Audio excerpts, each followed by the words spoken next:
and welcome to another episode of eDiscovery Chicks, the podcast about all things eDiscovery and legal tech, hosted by two gals who are very excited about our first repeat guest.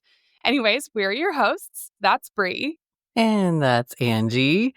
And today, like Angie said, we have a very special guest, Doug Austin. Thank you so much for being here. Doug was on season 1 talking about the two dirty words we all love to hate, modern attachments, and the AI illustrious, terrific, and metadata master is back today. Doug has been blogging on the Docket Daily since 2010, and in 2020, he launched the industry-famous, critically acclaimed, and keyword search-friendly blog, eDiscovery Today, which is a go-to source for hot takes, deep dives, and the kind of eDiscovery insights that even a Gen AI model couldn't hallucinate. Doug's blog has earned more accolades than a privilege log full of withheld documents, including the J.D. Supra Reader's Choice Award for top eDiscovery author. And he's also been ranked as a top cybersecurity author. If influence were an AI model, Doug would be its training set. But he is not just a terrific thought leader, he is a conference circuit sensation. Doug has taken the stage at Legal Tech, ILTACon, Relativity Fest, and the University of Florida eDiscovery Conference, the Masters Conference, and more. If there is a legal tech event where attachment issues aren't just for therapists, but actually about hyperlinked files, you can bet Doug will be there. With 30 years of experience, Doug has been coding through conundrums, hyperlinking history, and redacting regrets, delivering eDiscovery's best practices, legal tech insights, and consultant wisdom to commercial and government clients alike. So, without further disco data delay, let's deduplicate the formalities, extract some insights, and review this conversation for relevance. Welcome, Doug. Yay. Thanks, Angie. That is without a doubt the most impressive introduction I've ever had. And I'm already way behind on the dad jokes and puns. So I'm going to be hard pressed to catch up, but we'll see what I can do here. Obviously, I'm back because of my dad jokes, as well as the other stuff. But yes, great to be here and excited. We're going to be talking about the 2025 State of the Industry report, which was just released a few weeks ago. And I'm excited to talk about it. So I said that twice, but I meant it. I meant it both times. Twice for emphasis. Well, we're excited that you're here. And by the way, for our listeners, if you didn't know this about Doug, he's into dad puns big time. So Angie definitely understood the assignment with that intro. Before we get started, it is rodeo time here in Houston, and Doug is in Houston. I mean, where all the cool people live, right, Angie? Oh, wait, no, Angie's giving me a scowl.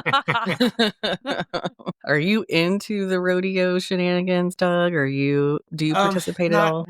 Not really, because I go every couple of years to catch a concert or enjoy a little bit of the rodeo, the cook-off, that sort of stuff. But it's not something that I'm super big in. But it is a big event every year in Houston. You and I, had a happy hour and dinner with some folks who came down from Dallas last week to attend the rodeo and the cook-off. So FOMO. It's big beyond just Houston. It's one of the biggest rodeos, and Houston is way better than Dallas, by the way. That's right. I mean, we're so much better that Dallas had to come all the way down to see the best rodeo. So, for the record. But yeah, we had a great time. And one of my favorite things about the rodeo really is all the food that you can get there. So there's the whole barbecue cook-off part, which was happening last weekend and continues to happen. And then you have like the festival food, like the fried cheesecake and the fried Oreos and all the things. Like, do y'all have like a favorite fair food or something that you look forward to splurging on? Well, so we go to the Renaissance Festival, the Texas Renaissance Festival every year, and I always get the turkey leg, which is like humongous, and we munch on that. The rodeo also has a nice little wine section too, which is good. So it's not just the typical rodeo fare. There's a wide variety. So yeah, those are a couple of my favorites. Oh my God, you are so classy. I was going to say, I will die on this hill. So we go to the Red Bluff Roundup every year. And my favorite rodeo food in the whole world, a fresh, hot corn dog. I will die on Mm. this hill. Their corn dogs are amazing. Give me a corn dog and a blue moon, and I am the happiest girly in the world. A corn dog and a blue moon, that actually sounds like a really good combo. That It's actually does sound delicious. like a really good combo. I like both of those very much. So, And the rodeo that we go to, if you order fries, it's all curly fries, and they give you the entire fry basket, and they're Mm. fresh, piping hot. It's amazing. wow, Yum. that does sound good. And I'm gonna be Yeah. on the hunt this year. So the last year, I, went to, all the stands to look for something to buy for myself, and I saw this sweatshirt that had Dolly Parton on it, and it said, "I beg your pardon." And I didn't buy it, and I have been thinking about that sweatshirt for a year. Oh my gosh. Good luck in your quest. Thank you. I'll report back. Well, before we go down some slippery slope here, we probably should stick to the topic of the state of the industry report. So, if you're new to eDiscovery or just unfamiliar with this report, it's one of the greatest reports that we get each year. And I personally look forward to it. I maybe shouldn't tell you this, Doug, but this year I accidentally took the poll twice. And then I You started skewed the stressing. results. I know. And then I started stressing out that I might have answered differently each time. So, Doug, can you just give us some background about, what the report's all about, how long it's been around, et cetera? Absolutely. First of all, to the idea of you taking the report twice, every year there are a few that do actually take it a couple of times. Either I don't know if they forget or maybe they're trying to help, but I always just take the last entry they have. I exclude the others. So nobody gets counted twice. Okay. So no Well, worries, good. Bree. You only got counted once, as did everybody else. So Well, the good. state of the industry report's been around for 5 years. It's designed to be a report that basically provides trends for e-discovery or information about trends for e-discovery. And it's designed to track kind of industry sentiment on those trends. And it's two components to it. One is a survey of people in the industry. We really try every year to get as broad a reach out to the industry as we can. The first year, I think we had 183 respondents to the survey, and every year it's grown to this year having 551 respondents to the survey. We're continuing to, first of all, be very grateful to everybody who does complete the survey. We try to make it as easy as possible. We are trying to continue to broaden that reach. And the second component is thought leader observations on the same trend. We try to bring in thought leaders from law firms, corporations, government entities, providers, consultancies, what have Podcasts. you, podcasts, yeah, you name it, to try to get people to kind of share their thoughts about certain things. So we ask questions interrelated to the survey questions and get thought leader observations. So it's a unique report from that standpoint, hopefully one that provides people a lot of different insights as to what people are thinking about key trends in the industry. This is the first year that we expanded from 10 questions to 12 questions. So, two demographics questions, 10 questions that were topics questions. And also because of the report being so broad this year, every year up to this point, we've done breakouts of corporates, law firms, providers, and consultancies. This year, we had enough of a wide enough or a large enough response group and a large enough government entity response group that we were able to break out government entities as well. So the report continues to get bigger and better, at least in terms of really getting providing insights, hopefully, to the industry. And I certainly appreciate all the positive feedback it's got. All right. So let's turn to maybe some of the spicy revelations in your report. And I want to start with Gen AI adoption. Well, of course. Of course. I mean, where else would we start? So let's talk about the trend adoption paradox, because nearly half of respondents said that increased AI adoption is the biggest e-discovery trend of 2025. Yet, 64% of your respondents said that they use AI in very few or none of their cases. So why do you think there's such a disconnect between the hype and actual implementation? So I think there's a couple of things that are barriers, I guess, to adoption, and that was one of the with the regards to the percent of cases question, which was a first year I've asked that question regarding percent of cases you use anything Gen AI related, whether it's document review or ECA or what have you, just any sort of Gen AI use case. I also asked the thought leaders, what do you consider the barriers to be?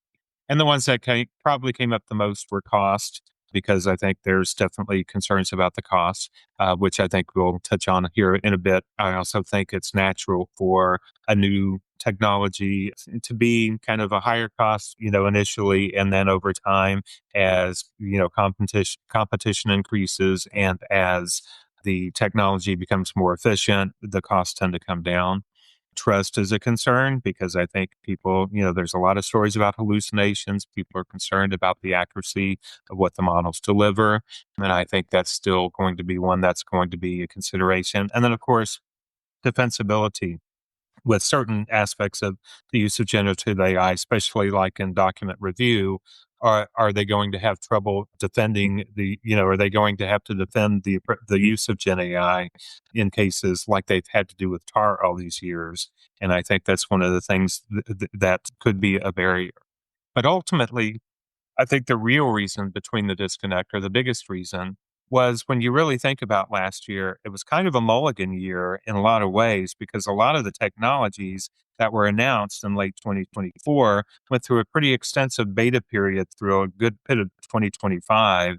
And really, I think a lot of them weren't really released for general availability until around either like August and ILTACon, or maybe even, September.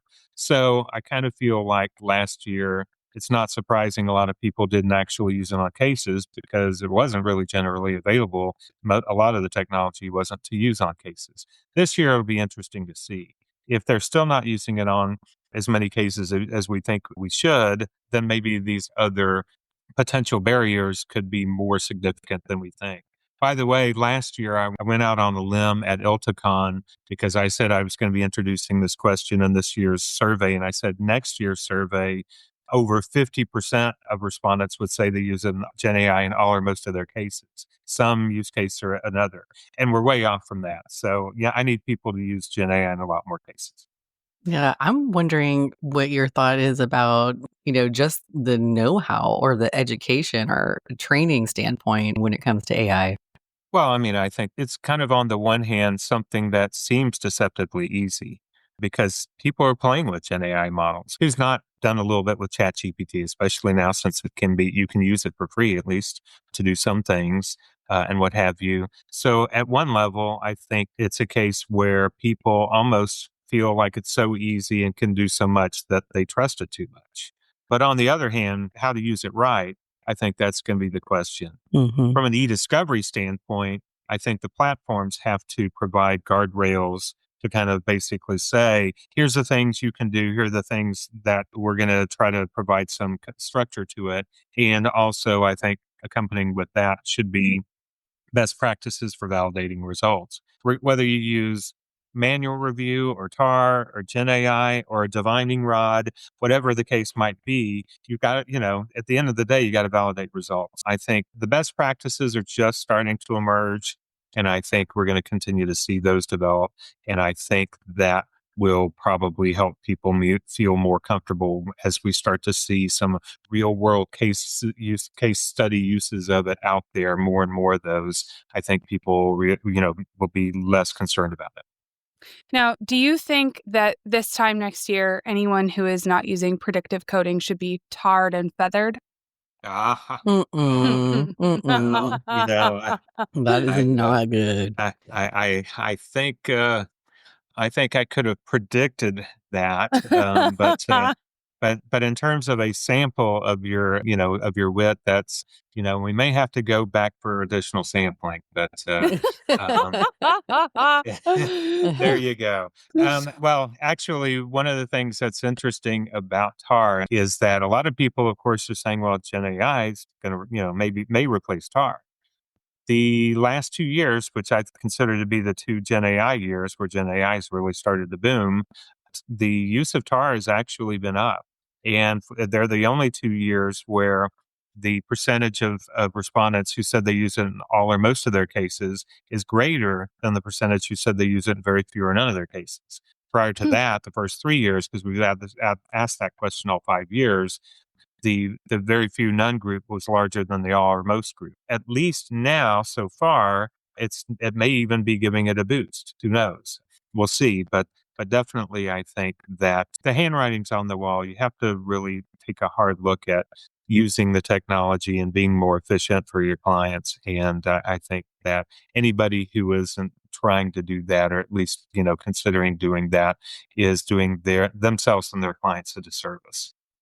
So I was really excited to see the government involvement with the survey this year.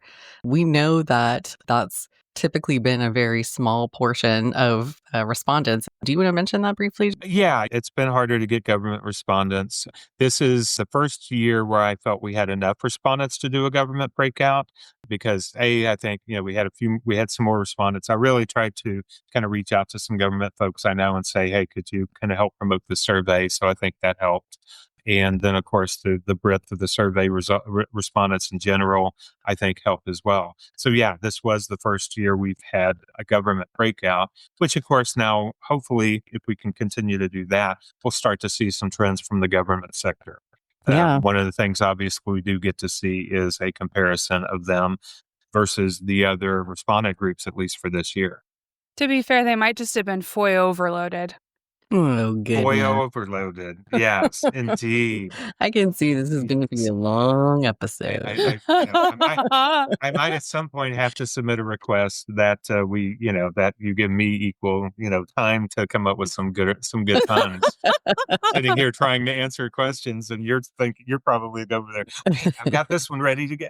Yeah, Um, she's definitely planned ahead, I can yeah, tell. one of the things that I know some people are wondering, okay, well, they're pretty far behind in AI adoption compared to the other groups. So what's holding them back? Well, I mean, first of all, they're the government.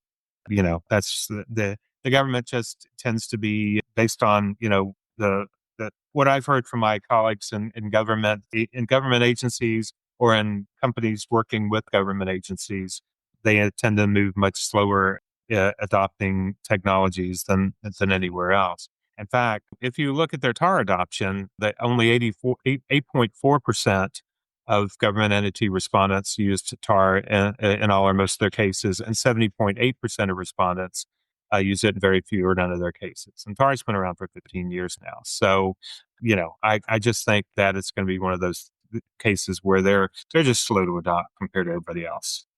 Maybe they need some target practice. Mm. Yes, I Bree's think. like, I'm so done with you right now. Oh, man. Right. Oh my She's a gosh. show off, Doug, I'm sorry. We I try to keep her Yeah. under No, control, no, but it's all right. I love it. well, that's interesting about the government, and I mean, I guess I'm not really that surprised either. I mean, if we think about how quickly they've adopted to other technology, that's not a shocker. You wanna move on to some roadblocks, Angie? Yeah, let's talk about some of those because I noticed in your report there's a disparity between corporations and providers, where corporations seem to be the most aggressive adopters of Gen AI, yet the service providers and law firms actually executing the work for them lag behind. Do you think that this is a case of corporations demanding AI driven efficiency while firms and providers just sort of struggle to implement it at scale? Or what do you think accounts for the disconnect there? I think that could be part of it. But I also think that, corporations are looking at applying AI in a number of disciplines within their organizations. So they're probably kind of, I think the legal departments are probably benefiting from initiatives in other parts of the corporation that might be bleeding over. So I think they might be ahead of the game in that respect. And also, if you think about it, larger corporations typically use multiple providers and multiple law firms. So let's say a corporation has, three providers and one of them uses AI and, four law firms and one of them uses AI for a single corporation, the corporation percentage is going to be 100% and theirs is going to be a lot lower. So I think that's, a factor as well. There's going to be more opportunities for them to use it. Also, I would mention, at least with regard to providers, some of the providers that responded to the survey may be providing services in other areas that are less likely to use AI, like forensics. So I think that's one of the things providers, the TAR number, for the TAR percentages for providers had been down, for a couple of years till this past year, they were up. And I kept thinking, well, they're the ones providing it, but it's not all the providers. They're providing other things too. I wonder too if there could be a case of sort of perverse incentives here, where a lot of the folks who are lagging behind on AI adoption are the folks that bill by the hour. And so that incentive to streamline your work and make it more efficient isn't there for the same way that it is for corporations.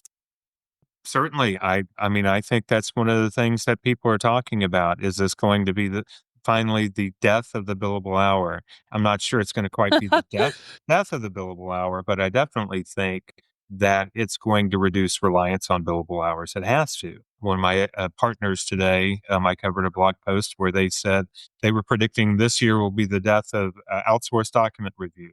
And that's a pretty bold I thing to saw that. say. But, regardless, whether it's that extreme or not, I think I think anybody who really thinks about it has to realize that we're not going to have the large armies of document reviewers on cases like we used to, and that at least at some level, the technology is going to have to replace it. And the providers and law firms that embrace that and figure out other ways to provide services that add value are the ones that are going to continue to do well and have the level of work and revenue that they have and maybe more. Others that don't embrace it, they are eventually going to be caught between a rock and a hard place. How do you see, kind of going back to what you're talking about earlier, the need to really authenticate and verify what we're getting out of AI? Because when I look at ahead to document review and think of those big groups of people that are all, learning how to code the same and they're literally going page by page by page, I agree that's not going to be the trend of the future, but I also see that there would be an introduction of folks that are trying to validate the AI responses and looking at those analytics. And how do you see that changing maybe the services that are being provided? First of all, one of the things that I always say is people say, oh, we've got to do all this validation with TAR and now we got to do all this validation with AI, but they're not near as demanding with keyword search and manual review, which is just as prone to, issues and can go off the rails just as well as anything else. So, I think that's one of the considerations. It's just that people think, especially lawyers, think they know keyword search, so they feel like it's without question. And I think that's a misperception in the industry. But yeah, I think with Gen AI, there's going to be some things that I think it's going to have an advantage over TAR. For example, it can not only give you a responsive score, but it can give you a reason as to why it classified that. And that's some transparency that we've never had with TAR. So I think there are some values there that, we can take advantage of. I also think, like I said, developing best practices to deal with Gen AI. And then again, the reason Gen AI I feel is going to be much more adopted than TAR ultimately is it's going to be used in so many other ways beyond just document review, document summarization and timelines and ECA and depot prep and so many more things that I think we're going to find, a matter of a year or two. It's going to be really rare that you don't use Gen AI on a case for something, even if you don't use it for document review. I really believe that. That accounts for some of the reasons why we're seeing this slow adoption. But let's talk about some of the other industry challenges and specifically about a knowledge gap that exists as far as e-discovery goes. For 5 years in this report, respondents have said that a lack of e-discovery competence is the biggest industry challenge. And yet, AI, which could simplify and streamline e-discovery, is being underutilized. So, do you think the industry is trapped in this knowledge gap where the very tools that could solve the problem are just too complex to adapt? Or do you think there's another solution out there? First of all, yeah, I've asked the question all 5 years, what is the e-discovery challenge that we're not talking about enough?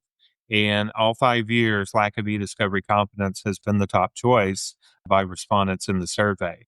This year, I changed up the question quite a bit in terms of the available choices because this year, I added questions in like, cost of e-discovery and lack of access to justice and lack of cooperation between parties and and things like that, that were some different things that I think people have been saying we're not talking enough about this. But still, lack of e-discovery competence was the top choice again. I don't think it's the tools. I think it's the lack of introduction of legal people to e-discovery. I mean, there's still legal people out there who don't even really know what e-discovery is about and so forth. My friend and colleague Tom O'Connor has harped on the fact that law schools don't teach e-discovery. There are some that do, but many of them don't. Legal professionals are coming into the industry not knowing what e-discovery is. And obviously, from my standpoint, having a company that really tries to focus on e-discovery education, it's a little disconcerting to see that those numbers continue to remain high. But I think, there's 1.3 million attorneys in the US, and we're surprised that we still see some of them file case filings with hallucinated cases in them. I just think it's a big task to train people. I think that law school education would be a key. I think that more states, the states have, just about all the states now have a technical competence requirement in their rules, but only two of them, I think, still, Florida and North Carolina, I think only are the only two states that require some technology CLE. So Hmm. legal people aren't getting that.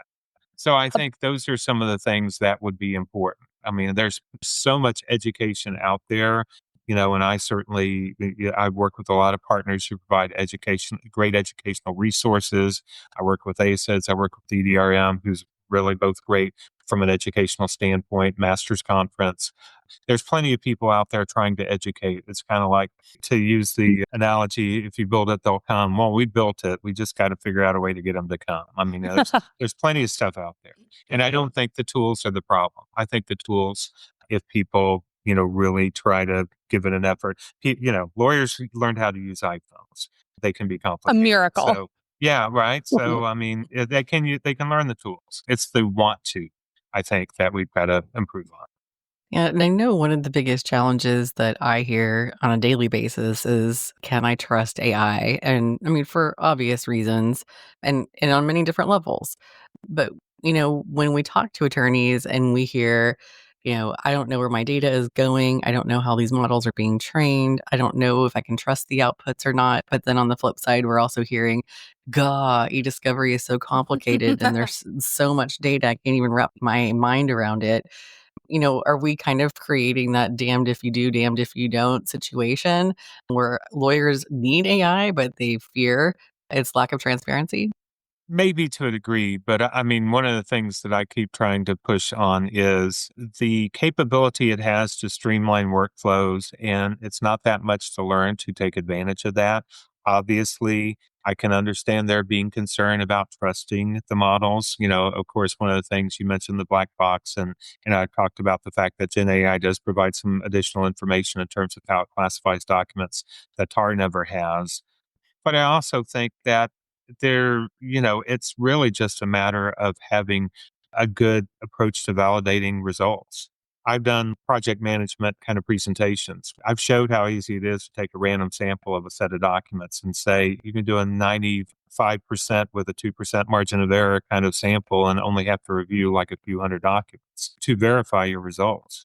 To me, it's not rocket science to have to validate the results. And that's what you really should be thinking about is, hey, if you're going to use it on a document review, you probably want to validate the results. You start reviewing some documents and then maybe you realize, hey, maybe the prompts we gave it were not quite what they should be. At one of the conferences last year, one of the people said the word that they heard most after Gen AI was iterative.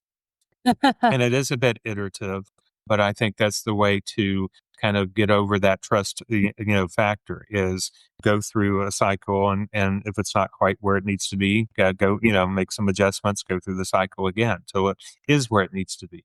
That's what people should be doing. And, I think that's what hopefully we'll see more of.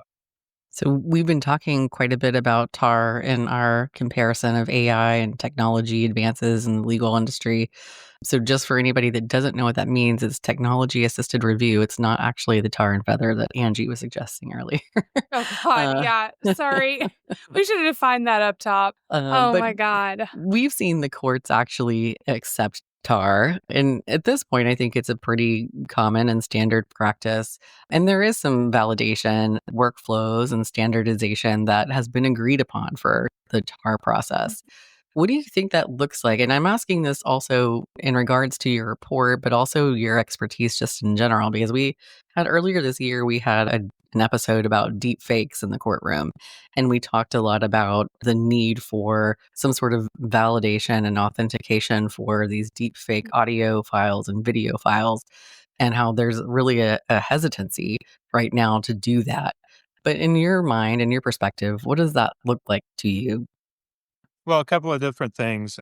From a standpoint of validating evidence, that's going to be something that I think is at a different level because deepfakes are a problem. And one of the things you're going to also see is the deepfake defense. Oh, that evidence is wrong. That must be deepfake. That's not really legitimate evidence. And so you're going to have those arguments going on as well. And I definitely think that the if metadata wasn't important enough, it's going to be even more important now, and there's going to be ways to kind of, I think, kind of validate that evidence. And again, I think it's going to change the form of production conceivably, because I think we're going to need forms that are going to enable us to verify the legitimacy of the evidence. As for the use of tar versus gen AI, I think that we do need, like I've been saying, a validation framework for AI. But I also will say that some people, I think, have been turned off by how some TAR protocols have been very complicated and very involved. And so I think we need to find some different levels that make sense for different types of cases. Some really large cases with a lot of, considerations might be justify a protocol in either TAR or Gen AI that is at that level of complication. But in others, I think, they can be simpler, and I think they can be more straightforward and just a way of kind of verifying the results overall and being able to provide some feedback on the results. And of course, keep in mind that although parties will argue about anything, and they've been arguing about TAR for 13 plus years, and they will be arguing about the use of Gen AI, the Sedona Principle 6 still gives responding parties the ability to be best suited to decide how to respond to discovery. And I think that a lot of courts, certainly in cases I've covered, have still put the onus on the requesting party, the receiving party, to show deficiencies in their discovery approaches before really warranting discovery on discovery. So hopefully that will continue to be the case, because I don't think there's a one size fits all way of using these technologies. Yeah. So speaking of using these technologies, let's turn to the hyperlinked files debate. Dun Dun, dun dun, dun. dun. And specifically, I want to talk about how AI can affect the burden of reunification, because many courts have ruled that reuniting hyperlinked files with emails is just too burdensome. And yet, AI tools could potentially automate a lot of that process. So, do you think the legal profession is underestimating AI's ability to streamline these tasks, or do you think the courts are correct in their skepticism? Or is there a middle ground? I think one of the things that I would say about this is, first of all, I want to kind of make it clear with the hyperlink files debate that there's not an e-discovery only solution to this problem.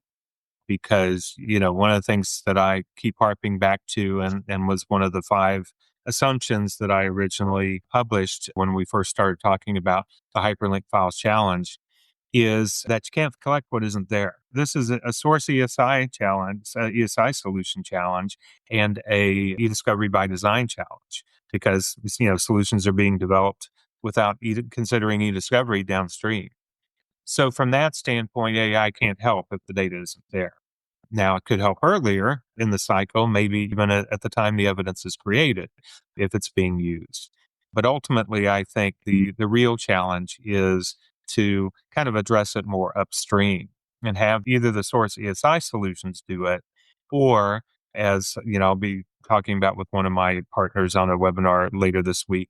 I think we're starting to see some left side solutions, data compliance solution, email compliant, archival. That's the word I was looking for. Email archival solutions and general archival solutions that may be able to fill the gap where eDiscovery platform simply can't, to make the data available and to make it more easily accessible. So I think AI might help in the doing of that, but the data's got to be there in the first place for it to happen. And I think that's the biggest challenge we're facing right now. But I think there's still a lot of disagreement on some of the challenges. Like one of the things that in preparing for the webinar I'm doing is that the whole, idea of contemporaneous, most people think it's synonymous with the ascent version of the file. And what we started talking about is, okay, well, yeah, sure, it was sent on this date, but maybe the recipient didn't review it till this date and it's been edited a couple of times. So what's the who knew what when for them? Is it the sent one or is it the one they looked at? I think there's some of the things we're still kind of trying to really kind of wrap our heads around and understand. Plus, all the discussions seem to be centered around litigation and proportionality. Well, that's great, but what about investigations? What about Mhm. government investigations or second requests? Are you going to really tell the FTC, no, I can't, it's not proportional. I can't go get that data. Of course you're not. You're going to have to figure out a way. So I think Oh, there I'll are a push lot back of on you on that. yeah. Well, I mean, you can certainly you won't have as much leeway to go, hey, there's going to be some work involved here. So, I mean, obviously, you may have a situation where you have to deal with that. But I definitely think there are going to be a lot of needs for companies to have to be able to pull these files and pull a certain version of the files. And that's why, for the first time this year, asked the question, should hyperlink files be produced as modern attachments with the emails? Over 72% said they should. Now, I provided two yes and two no answers. So the yes answer that got the highest percentage of votes, over 44%, they said, yes, hyperlink files should be produced with relevant responsive emails, but only if the hyperlink files are relevant and responsive as well, which I think is a bit of a middle ground that may warrant further negotiation, because I think part of the challenge is that parties are being told you got to produce every hyperlink file that's attached, and a lot of them are not necessarily relevant.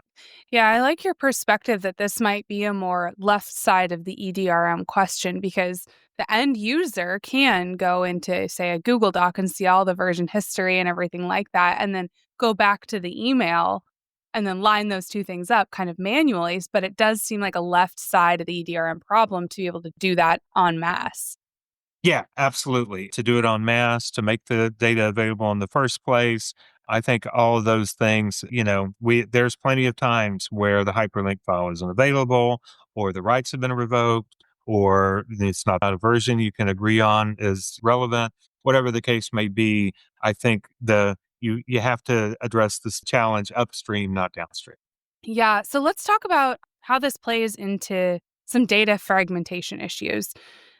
And because as cloud-based collaboration tools like Slack and Google Drive, Microsoft Teams, etc., as those really become the norm, hyperlink files are only going to become more and more common. Do you think the e-discovery industry is prepared for that shift, or are we headed towards a data fragmentation crisis where some critical context will be lost in review? I will say that the e-discovery industry is not talking about the other types of solutions where hyperlink files, occur. They're talking about M365 and Microsoft emails and Google and Gmail and the sources that they typically hit. They're not talking about Slack. They're not talking about Teams. They're not talking about these other sources that may have hyperlink files as well. They're just as big an issue, and they're going to grow. We haven't seen as many cases about them yet, but we're going to see more. We've already seen a case, the SubHub case, where if I remember Hmm. correctly, it was Microsoft emails attaching to or linking to files in Google Drive and Google Vault. So it was kind of a multi-platform type scenario, which was one of the challenges in providing files in that situation. So I think it's going to be all over the board. In terms of a challenge that's not being discussed about with regards to hyperlink files, all these collaboration apps that have them too are going to be discoverable, and it's going to be just as big an issue there. And this kind of reminds me a little bit, and Doug, I was about to say you're old enough, but you're seasoned enough to remember the And days. old enough, sadly. Me too. But you know what it was like when we moved from paper to electronic data. And I don't know if you remember back in those early days, there was a slow adoption rate for those types of law firms or corporations that just weren't as sophisticated, didn't have the money, didn't have the skills, didn't have the people, didn't have the know how. They stuck to paper a lot longer, which of course complicated things for parties. So as we move forward with AI and we're thinking about a level playing field for all, what are your thoughts there? And if AI tools could efficiently reunite hyperlink files, would they create more of a level playing field for these parties where they would all have access to the same document relationships? Or would this create like an AI arms race where only the firms with the best or most leading technology could afford the most comprehensive discovery? Well, I would love to be all kumbaya and say everyone's going to have access to all the same technology. It never seems to work that way. I do think that there are going to be, first of all, when you set up the question, one of the things I was going to say about the initial part of that question is every new kind of data we've dealt with, we've gone through just all sorts of jumping through hoops to try to figure out how to do it. I mean, I remember the early days of processing emails, and we had a 3-month project where we had to process an enormous amount of emails, 33 gigabytes. It was just crazy. But back then, 33 gigabytes was huge in terms of emails, processing emails. Up now, it's like that's processed probably in a couple of hours or so. So technology marches on. Sometimes it doesn't, sprint on, but it does march on. I do think that we're going to see technologies emerge. I think the hyperlink files challenge has gotten enough interest and enough people are talking about it, judging by the several webinars I've been on where there's been tons of people attending. So they're clearly interested in understanding the issue and the challenges and the potential solutions. So I do think there will be solutions that will be appropriate for the what people are using. People right now, you've got a challenge where M365 provides certain capabilities for tracking hyperlink files, the contemporaneous version, but only if you're on E5, the most expensive license. I'm hoping that companies will eventually be like, okay, we got to provide this to everybody, regardless what level of license they have. We got to provide these tools. And then, of course, other companies will hopefully step in if they don't and provide a way for people to get that data that they need. Do you think that that might be sort of akin to what happened with Slack, where originally everyone was using the free version, and then it came to light that you can't actually preserve in place data on that version? And eventually, as courts started sanctioning parties who were unable to produce relevant data, companies started upgrading to the enterprise, i.e., more expensive versions of Slack to be able to meet their e-discovery obligations. Do you think something similar will happen in this context? Yeah, I absolutely think. I mean, they're all over the board. Slack's a great example. Yeah, a lot of people were using the free version and then only realizing, that when they realized what they couldn't do from a discovery standpoint. Again, that's one of those things where an e-discovery by design aspect of things, the question has to be, can we get these source ESI solution developers to think about e-discovery more in their products to begin with, instead of only after we realize how difficult it is to get data out of them and then they adjust.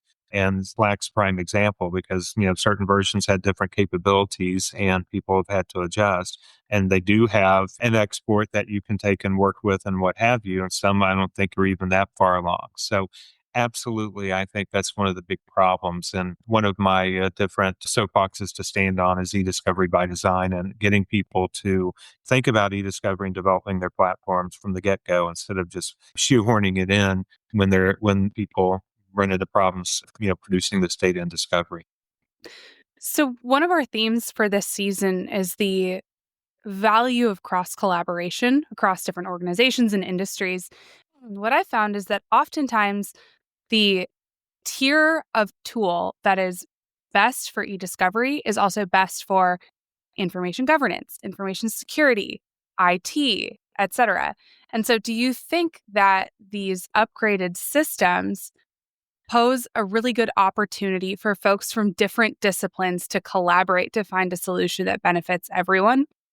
Oh, absolutely. No, I think that's a great point in that, one of the things that I think organizations struggle with is the ROI to have, a certain level of system. And I think they may be looking at it kind of one facet of it and being short-sighted. Oh, it's going to help us with eDiscovery, but they're not thinking about InfoGov or InfoSec or other benefits that may come into play.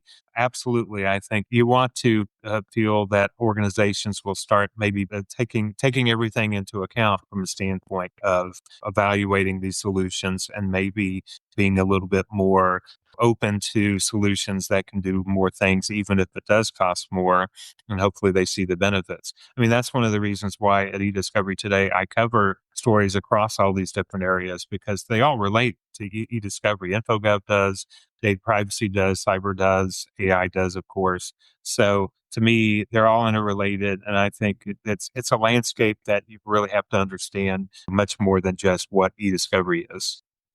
Yeah, and if you are listening today and you are in one of these adjacent departments in a corporation, as someone who has been in the middle of legal and IT battles in eDiscovery, I would say please bring in your eDiscovery team when you go through the procurement process of buying your technology.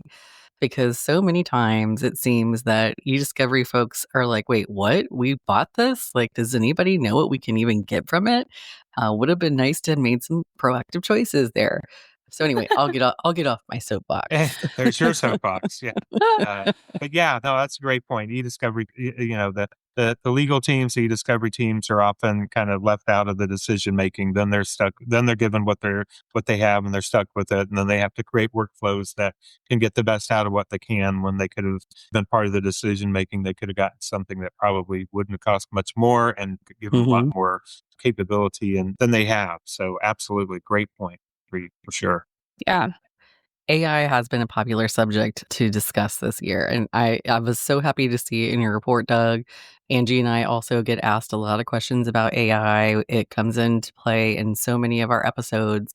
And we were even asked by a large corporation to come do some training, and the training they wanted was all around AI and also understanding your value and the value that you, as the employee, can bring to your team, can bring to your company. And it seems that in general, the temperature as we are taking it is you are either excited and gung ho about like all these cool chat GP prompts and you can't wait to have a more efficient workflow, or you're scared to death, or maybe you're both. You're scared to death that it's going to take your job or it's going to threaten your value that you can bring to the company. And I can understand both trains of thought. So, what do you think, looking forward in the adoption of AI? Is this going to equal fewer jobs in e-discovery or just different jobs? Or what is your opinion on that? Yeah, somebody sent me an email earlier today that said we live in interesting times, and yeah, that interesting can mean exciting and scary at the same time. When we think about some of the things we used to do and how workflows have changed, I mean, I go back to the paper days where we had all these processes for going through and imaging documents and remove the fastener and put in the slip sheets and do this and do that, and we would have first aid kits because we would have paper cuts and stuff like that. And all those things we had to go through that now we don't really have to go through much anymore. There's still some paper, but not near as much as it used to be. Things evolve. And there's just, I mean, no way getting around it. It's going to evolve. AI is here to stay.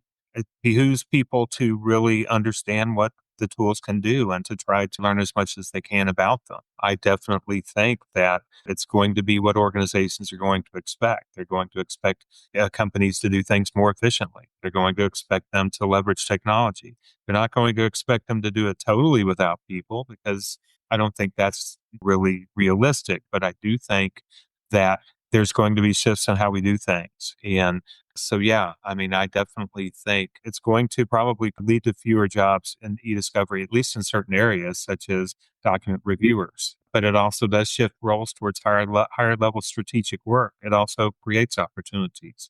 So you really have to seize those if you can. And I think the quicker you do, the better. Before we close up, is there anything else that you would like to cover that we haven't talked about today, or do you feel good about where we stand? I think we've covered quite a bit of ground. So I knew the two of you would come in with some really good questions to kind of hit some different topics related to the report and related to the trends. So I think these were a lot of interesting and fun things to talk about, and things we'll be talking about for some time. So yeah, Yeah. I think we've covered the ground pretty good. We really Great. appreciate your time and your willingness to come on, and thank you so much for all the efforts that you put into the annual report. I really do look forward to it every year. It's This year, so I was fun. even more excited because I knew you were going to come talk to us about it. But thank you so much for all of your hard work and for taking the time to be here. Well, Truly. thanks to the two of you. Yeah, thanks to the two of you. I'm looking forward to next year being the first 3-time guest on the show. So we'll see Heck what we yeah, you heard it first, folks. We're I going to hold them love to it. it. All right. Well, team, I think that's the perfect note to end on. Thank you for joining us on eDiscovery Chicks. We hope you learned something new, felt empowered, or just had some fun along the way. Don't forget to join the flock by following us on LinkedIn and Instagram, and check out our website, ediscoverychicks.com. If you loved this episode, share it with your network, leave us a review, or tag us on our socials with your favorite takeaway. And don't forget to subscribe wherever you get your podcasts so you never miss an episode. Catch us next time. Until then, walk on, friends. And by the way, if you want more of Doug Austin because you just didn't get enough today, where can they find you, Doug? Yes, eDiscoverytoday.com, all one word, no dashes. I got to make the donuts, so I publish blogs every day, and I try to keep it moving on different topics. So, would love for you to subscribe. If you do so, you'll get the report for free, and then the report eDiscovery Today publishes. So, as well as daily blog posts. So, certainly would love to see some of you subscribe, and that will give you the report and more. All right. Well, thank you guys. Just as a reminder, the views we've expressed today are the eDiscovery Chicks views and don't necessarily represent the views of our employers, partners, or clients. This podcast is available solely for educational purposes to provide general information about eDiscovery principles and not to provide legal advice to any specific situation. It is not a substitute for legal advice from a lawyer you've retained and who has agreed to represent you. Bye. Bye. Bye, everybody.